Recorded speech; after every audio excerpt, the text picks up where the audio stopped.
Family and fellow soldiers, I'm the Professor, and this is the Moment of Truth.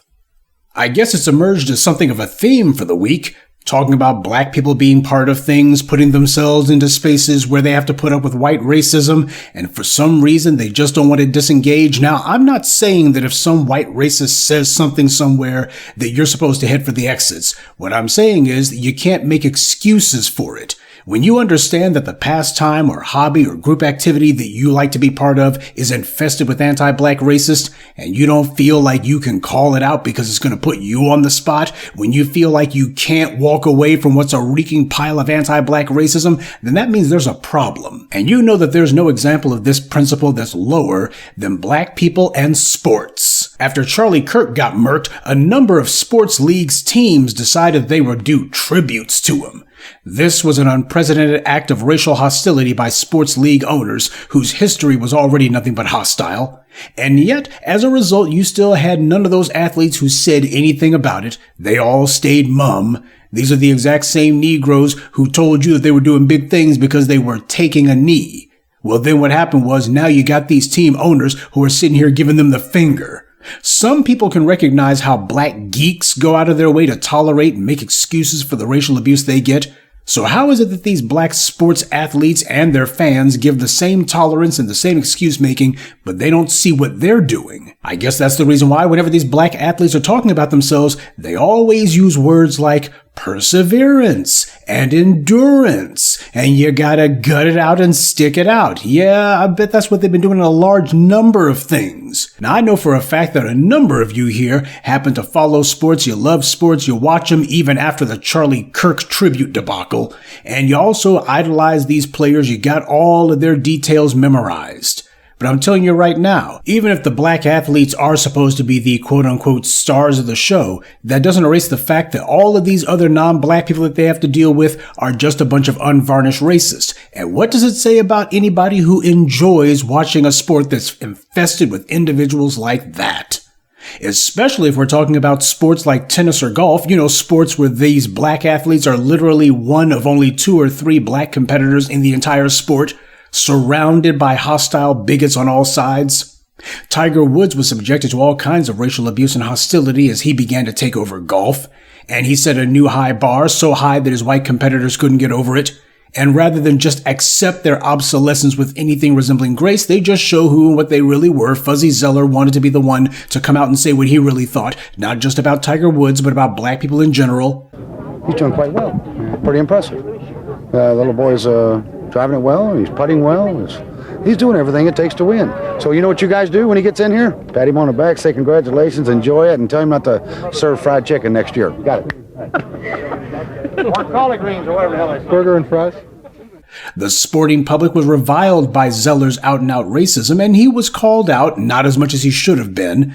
But if he thought that he was going to be getting away with anything, or that there would be some groundswell of support for him, he was sadly mistaken. However, he did get support from the white media, who, as usual, use the sports page to push their anti-black talking points, and then they make excuses for open racism as just being some misunderstandings. That's the purpose that the sports page serves in the white media. It's the place where you can have these white writers go ahead and say what they really think about black people, all the while they're saying, oh, we're not talking about black people, we're just talking about this or that black athlete or this or that sports team. Of course, they know exactly what they're doing, and that's the entire point. You're supposed to know it. This is how white supremacy thinks it's being clever. Now, as far as Tiger Woods and the Fuzzy Zoeller controversy goes, at first, he did the right thing. He let Fuzzy Zoeller swing in the wind and get beat like a piñata. And I remember a number of white sports radio and TV hosts who were whining about that as if Tiger Woods had some sort of responsibility to come to Fuzzy Zoeller's defense or to say, oh, he's not as bad as all that. But he didn't, and as the pressure mounted on Fuzzy Zoeller and he found himself basically sinking in his own quicksand, he was eventually reduced to begging to get Tiger Woods to have an audience with him so he could quote-unquote apologize. Woods eventually allowed Zoeller to grovel before him, but rather than press his advantage, Tiger Woods instead wanted to go along with the get-along, and that's when he began identifying himself as Cablasian. Yeah, in the face of open anti-black hostility, what does Tiger Woods do? He tries to deracialize himself, to deracinate himself. Cablasian indeed. A phony made-up word that he cooked up in his pathetic attempt to try to say, I'm not black. Tiger Woods' racial schizophrenia would only get worse from there. And of course in tennis, we see the exact same white racism on full display. The Williams sisters overcame a ton of open racism against them and from opponents, tennis officials, the white media, and of course racist spectators at their games. There were people in the stands even going so far as to threaten their father. This is what was going on when these two young women were ascending in the world of women's tennis. Their opponents made a point to ridicule them, especially Serena Williams, and they did so in ways that they would never ever do to a white opponent, and the white media, they bent over backwards and twisted themselves into knots trying to minimize that as just being the normal joviality of tennis. Why, these guys, they always poke a little bit of fun at each other. They're kind of silly from time to time, except what they were doing with Serena Williams wasn't silly. It was deliberately racist, and that was the entire point. Nonetheless, Serena Williams persevered. But clearly, at least Serena Williams had a large part of herself that desperately wanted validation from the very people who were humiliating her. She would go on to marry the founder of Reddit, which was one of the main places that was spreading those anti-black memes about her. The memes and white supremacist attacks on Serena mainly originated in places like Reddit. And yet for some reason, the founder of that website was the guy that she was hot in the pants to marry. It was one of the main places that was disseminating the very talking points that she was getting hit with on a daily basis. When Serena was competing, she was the undisputed #1 women's player in the world, the most dominant women's player tennis had ever seen. And yet the white sponsors and powers that be made it a point to make a blonde white woman the highest paid player. At least for most of Serena Williams' career, that was the case. And they did the most to try to convince the public that this mid-looking, aggressively mediocre blonde whatever was some sort of sex symbol. Well, at least that shows you what the white male sports commentators were thinking about. And this is what white society and certainly the white media considers to be a meritocracy, which of course means a place where they can put their thumb on the scales and just whoever they want to win, that's who the winner is. And even if you beat them, well, we're going to go ahead and make sure they get more money than you, so they're going to be paid as if they're #1 when in fact they're number 5, 6, or don't even rank at all. More recently, there's been not one but 2 incidents in the world of women's tennis that shows these white Eastern European players fully understand that the white American media thinks of them as their favorite competitors, and not the black Americans who keep beating them. See, even foreigners understand full well the rules of racism. In June of this year, 21-year-old Coco Gauff beat the older Anya Sabalenka, who is from Belarus. The internet says that this woman's 27, but she looks a hell of a lot older than that. Gauff beat Sabalenka so decidedly that the blonde baby began throwing a tantrum in the middle of the match, yelling at the official, complaining about imaginary unfairness every time she hit the ball out of bounds or into the net.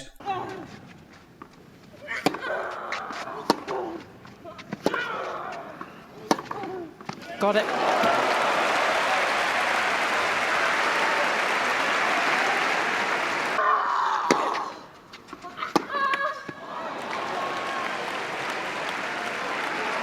Sehr gut, Trond. She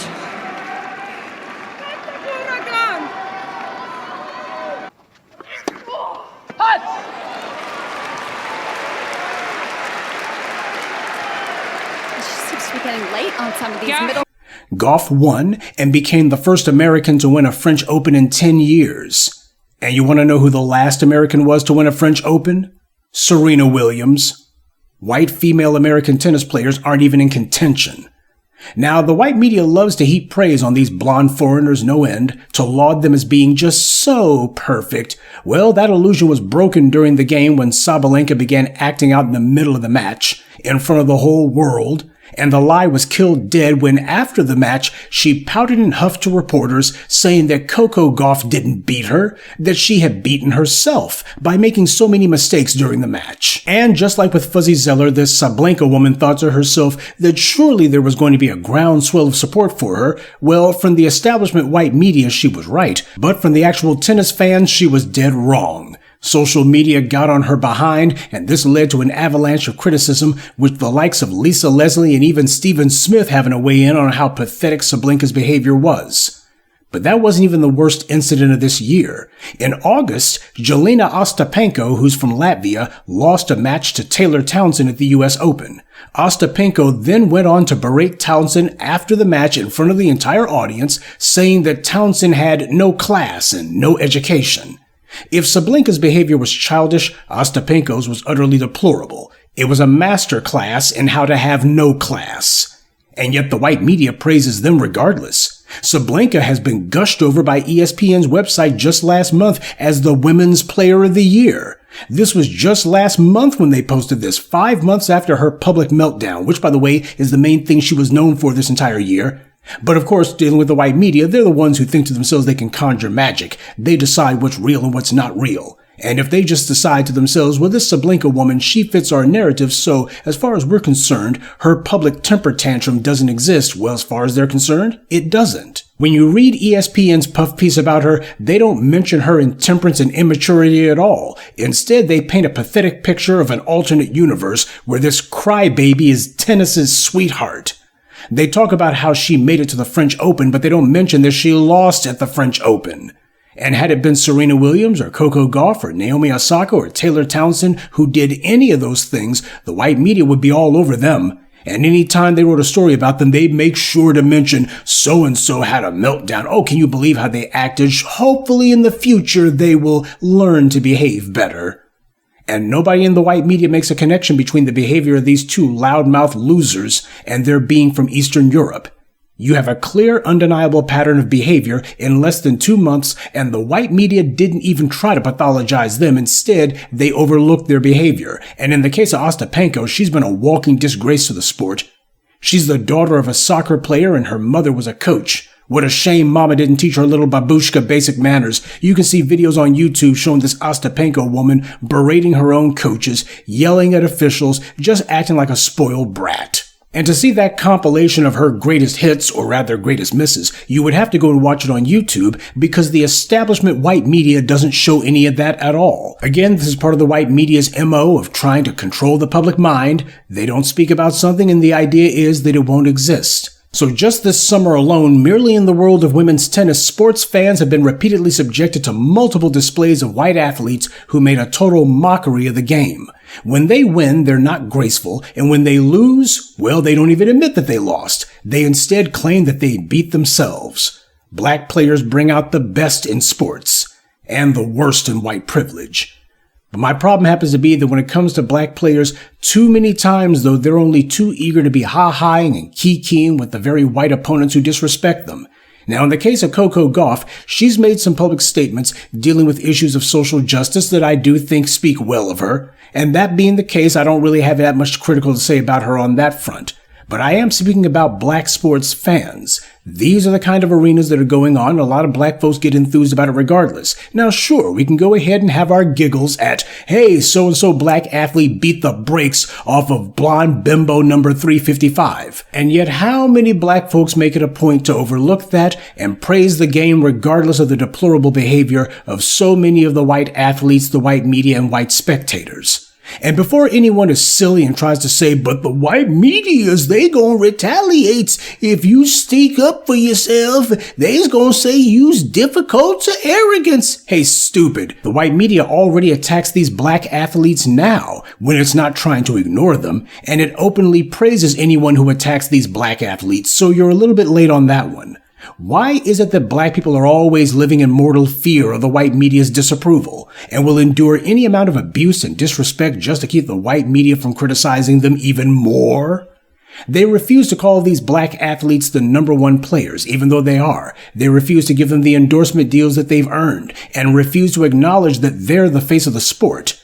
Denying someone their fame, their money, and their credit is no different than attacking them. And that's the reason why I just cannot bring myself to be watching sports, because I don't have the ability to separate the bigotry and the racism that is so endemic to these institutions from the black athletes who are there. The black athletes are about the only honorable thing there, but as far as I'm concerned, that's not enough. Especially not when you consider that it's black athletes who make these sports leagues so profitable in the first place. When's the last time you've seen golf have anybody even close to Tiger Woods? One man who made it where golf was actually interesting to young people. Never happened before. And the same thing goes for tennis. Before Serena and Venus Williams came along, the last time anybody was saying anything about women's tennis was Billie Jean King. But I guess it's just a fact that some black folks simply cannot conceive of a life without the diversions and the amusements and the entertainments that the white media puts in front of them.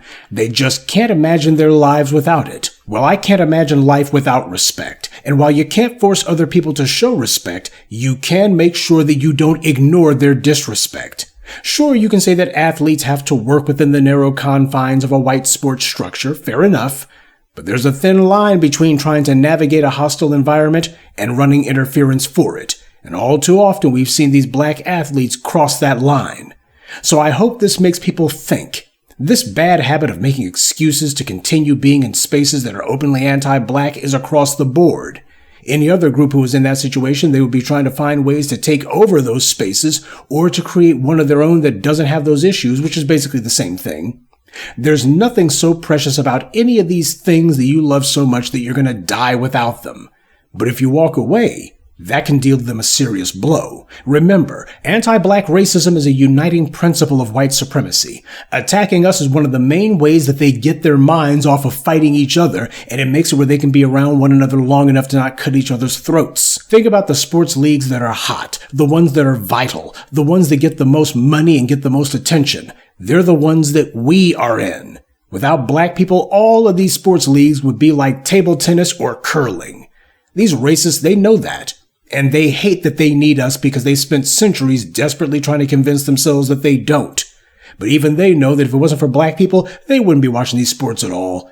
Black people have more power than we give ourselves credit for. Our problem is that we care about maintaining white approval more than we do black empowerment. And that's what's at the heart of all of this black folks playing the doormat for everybody else. Some people have no idea what the game is. They claim that it's about sports or having fun cosplaying or being part of some so-called fandom.